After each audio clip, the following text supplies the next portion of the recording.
Kata Refli Harun, Presiden sengaja membangkang terhadap konstitusi dengan terbitkan Perpu Ciptaker. Karena sepanjang pengetahuan saya atau sependek pengetahuan saya, tidak ada sarjana hukum yang mengatakan Perpu ini benar setelah adanya putusan Mahkamah Konstitusi, kecuali tentu orang pemerintah sendiri dan sarjana-sarjana yang mungkin dibayar oleh kekuasaan untuk mengendorse ini ya. Jadi mungkin Pak Jokowi halunya tinggi banget, halusinasinya.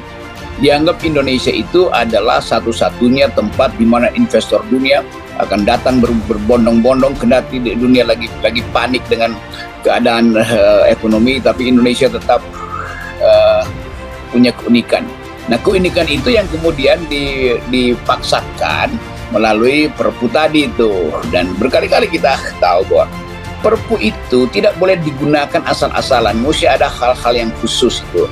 Dan dalam demokrasi Perpu itu sebenarnya dilarang, karena itu Perpu kan arogansi pemerintah tanpa ada legitimasi itu. Jadi kalau kita bicara tentang prosedur, Perpu ini betul-betul ya tidak menghormati putusan Mahkamah Konstitusi. Bahkan misalnya kalau istilah Denny Indrayana bisa membangkang konstitusi. Kenapa begitu? Karena jelas-jelas putusan Mahkamah Konstitusi itu memerintahkan pembentukan prosedur undang-undang yang normal. Pembentukan undang-undang yang normal dalam jangka waktu 2 tahun. Dan sebenarnya bisa. Jadi harusnya Perpu ini diajukan sebagai rancangan undang-undang Cipta Kerja kepada DPR, dan masih ada waktu pembahasan hingga kemudian diundangkannya undang-undang ini selambat-lambatnya November, 25 November kalau tidak salah 2023. Ini gila kan? Jadi sebetulnya para pengamat juga udah jengkel bahwa Jokowi bukan tidak sekedar menghargai jeritan buruh, tapi dia juga membypass Mahkamah Konstitusi. Itu nanti intervensi dari eksekutif terhadap yudikatif. Jadi bagian ini sebetulnya udah bisa diimpeach lah. Tapi kalau kita hitung lebih jauh lagi, itu sebetulnya memang karena kepanikan Jokowi sendiri bahwa semua rencana yang dia buat itu tidak dilirik oleh internasional. Kan Pak Jokowi udah berkali-kali jadi salesman itu, sales promotion man, sales promotion boy untuk memamerkan IKN, tapi nggak ada yang lirik kan.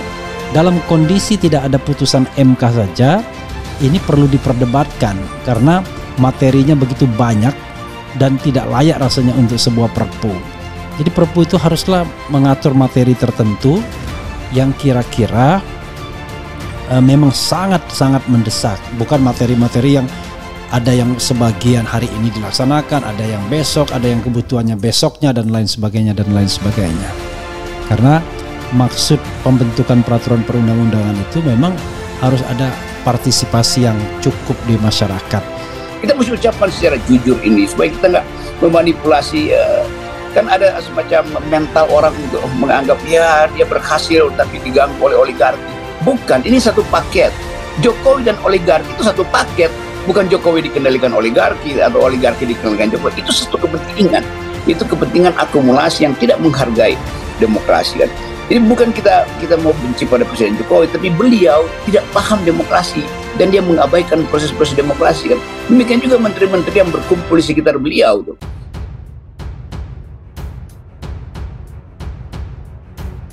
Penerbitan peraturan pengganti Undang-Undang Cipta Kerja yang dilakukan Presiden Joko Widodo dinilai sebagian kalangan merupakan pembangkangan terhadap konstitusi. Hal ini juga menjadi pandangan pakar hukum tata negara Refli Harun. Refli menuturkan meskipun Presiden Jokowi memiliki hak subjektivitas untuk menerbitkan Perpu, namun ia mengingatkan UU Ciptaker yang digantikan oleh Perpu sudah diputuskan oleh Mahkamah Konstitusi sebagai inkonstitusional bersyarat. Pemerintah, kata Refli lagi, seharusnya sudah paham bahwa MK adalah ujung tombak dari pengujian perundangan terhadap konstitusi, sehingga menjadi langkah keliru ketika Perpu diterbitkan untuk menggantikan undang-undang yang oleh MK dinyatakan inkonstitusional. Perpu Cipta Kerja terabas keputusan MK. Anggota DPD sebut Jokowi bisa dimakzulkan. Anggota DPD RI asal Sulawesi Tengah Abdurrahman Taha menyatakan penerbitan peraturan pemerintah pengganti undang-undang atau Perpu Cipta Kerja bisa berujung pada pemakzulan Presiden Joko Widodo alias Jokowi. Musababnya Perpu Ciptaker disusun dengan mengabaikan prinsip kehati-hatian. kepentingan yang objektif, pelibatan rakyat hingga rasionalisasi yang bertanggung jawab terhadap putusan Mahkamah Konstitusi. Pada 25 November 2021, MK memutuskan Undang-Undang Nomor 11 Tahun 2020 tentang Cipta Kerja atau UU Cipta Kerja cacat secara formil. Lewat putusan MK Nomor 91/PUU/19/2020, Mahkamah menyatakan bahwa UU Cipta Kerja inkonstitusional bersyarat dan meminta pemerintah memperbaikinya paling lama 2 tahun. Adapun aturan ihwal pemakzulan presiden tertuang dalam UUD 1945 pasal 7A sampai 7C.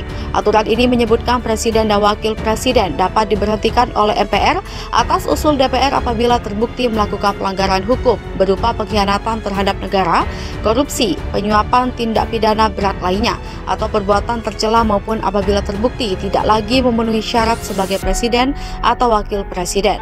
Abdul mengatakan penerbitan Perpu Ciptaker menunjukkan bahwa tanda-tanda otoritarianisme dalam kemasan peraturan perundang-undangan makin nyata. Penerbitan bilet ini juga dinilai Abdul ugal-ugalan serta membahayakan kehidupan berundang-undang di Indonesia. Ia menyebut penerbitan Perpu Ciptaker ibarat bunyi gong yang menandai masuknya Indonesia ke situasi krisis legislasi sekaligus krisis demokrasi. Menurut dia, DPR mestinya segera mengakhiri masa reses untuk meninjau pemakzulan terhadap presiden. Kendati demikian, Abdul ragu jika DPR berani memakzulkan presiden. Pasalnya, koalisi pemerintah di DPR sangat gemuk. Di sisi lain, kewenangan DPD disebut Abdul tetap sengaja dimandulkan. Jika DPD punya kewenangan lebih, maka Abdul bakal menginisiasi pemakzulan presiden. Oleh sebab itu, Abdul menyarankan seluruh pimpinan DPD RI untuk datang ke istana. Tujuannya memperingatkan Presiden Jokowi soal presiden buruk yang dihasilkan dari penerbitan Perpu Ciptaker. Jokowi sebelumnya merespons berbagai kritik atas terbitnya Perpu Ciptaker. Ia menegaskan peraturan pemerintah pengganti undang-undang ini diterbitkan karena ada ancaman-ancaman resiko ketidakpastian global. Jokowi menyebut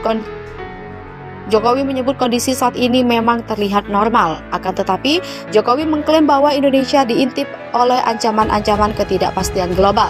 Untuk kesekian kalinya, Jokowi kembali menyinggung bahwa 14 negara sudah menjadi pasien IMF, lalu ada 28 negara lagi yang antri untuk menjadi presiden IMF. Itulah yang kemudian menjadi alasan Jokowi menerbitkan Perpu Cipta Kerja. DPR harus bahas Perpu Cipta Kerja. Sebelumnya, pengajar Sekolah Tinggi Hukum Indonesia Jentera, Bivitri Susanti mengatakan, sesuai dengan Undang-Undang Dasar dan UU Pembentukan Peraturan Perundang-undangan, Bivitri menyebut DPR harus membahas Perpu Cipta Kerja pada masa sidang setelah reses ini.